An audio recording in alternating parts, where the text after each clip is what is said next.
most people to manage, thinking about paying for food over rent. That's absolutely ludicrous. We have seen massive increases of $250 up to $850 a month. During the election, I talked with Gary Williams, an artist who lived in his North End apartment for a decade. And right before the pandemic, Gary got a notice saying that his rent was going to go up $400. Gary was lucky enough to find somewhere in his community but that he and his partner could afford, but that wasn't going to be something that's permanent. Another big increase could mean that they may have to move again and leave the community that they love. We can't have people living on the edge, always waiting for the next big rent increase. The NDP is currently collecting stories from people about how the housing crisis has impacted them. We're flooded with emails, calls, visits to our constituency offices.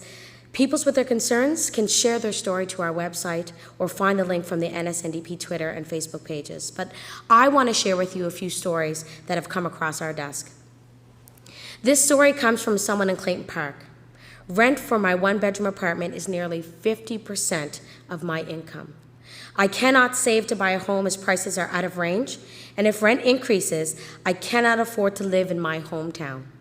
My friends and family are all here, and most are struggling. We are freezing and starving just to occupy the space. This story comes from Sackville. I have a young family and want reliable, affordable housing.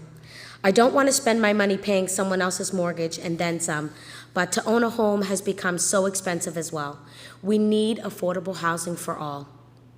This particular story comes from New Glasgow. The housing crisis is affecting all of Nova Scotia.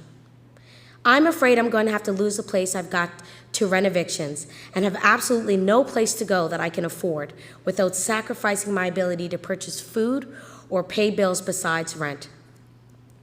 Rent control keeps rent in check. It means people can plan their lives. But we know that rent control is only one part of the solution. We also need more housing. We need to build more affordable housing. We need to make sure that people can stay in their homes or find an affordable place to move when they need to. The NDP wants inclusionary zoning so that municipalities are able to require more affordable housing. The NDP wants the province to have the first right of refusal so the government can be the first in line to purchase buildings and work with nonprofit organizations to keep units affordable or create more units. We need the Conservative government to listen to us, to take a serious look at the bills we're putting forward and show us that they're ready to take real action to address the housing crisis. We as an NDP will continue to do the most for the people in our communities because we care and we know and we hear and we're listening. Thank you, Gary. Well, thank you, Susie. So people are confronting the housing crisis on a whole series of levels. People confront it about the unaffordability of rent, obviously. They also confront it with the ever-moving goalposts of being able to save towards a down payment with escalating housing prices, and they confront it in terms of actual homelessness. So in order for the government to deal effectively with all of this, the government needs to do two things. They have to address unaffordability, and they have to address the inadequacy of supply.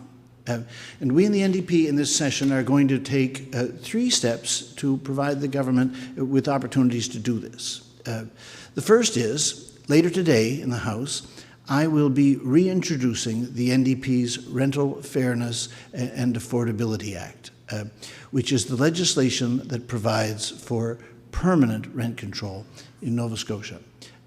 So the temporary rent cap that is in effect at the moment with its 2% increase provision is set under the order to expire on February 1st. And the government has given no indication that they are prepared to change the order to alter that date, nor have they done that to this point.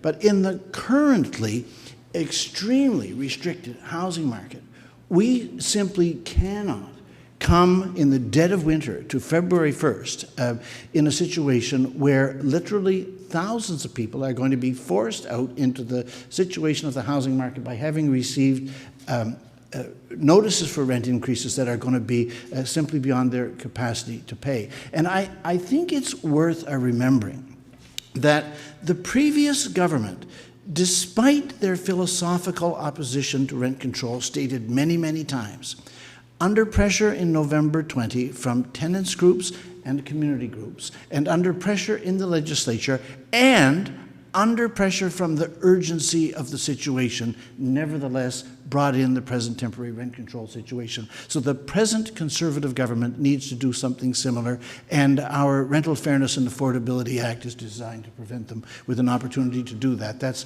the first step that we will be taking in this session of the House. Secondly, simply the supply of affordable, underline affordable housing has to be increased. So the present system by which incentives are put in place to developers to build, air quotes, affordable housing, and then those units come on the market for $1,500, $1,600, $1,700 a month, that system isn't working.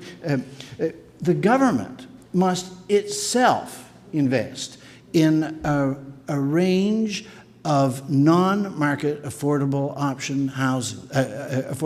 housing options.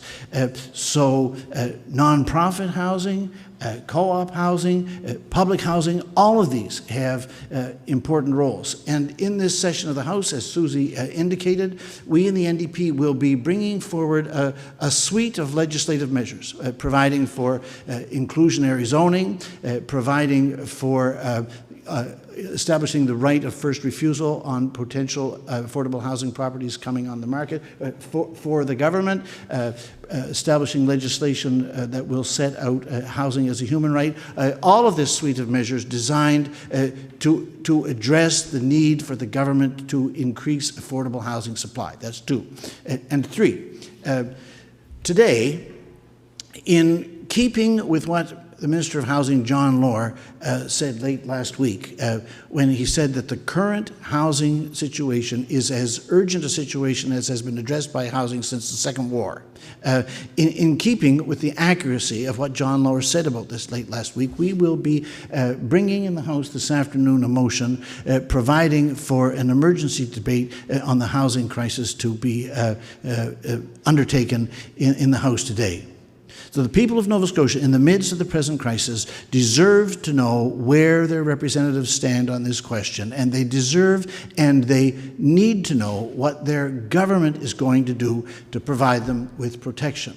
So Premier Houston continually says, when he is asked about the housing crisis, that he, I'm using his words, that he feels the urgency. He feels the but it's not simply a matter of whether or not the Premier feels this or feels that or doesn't feel that or something else. It is actually a matter, rather, of the government's having the responsibility to lay out in tangible ways what its responses to the housing crisis are and are going to be.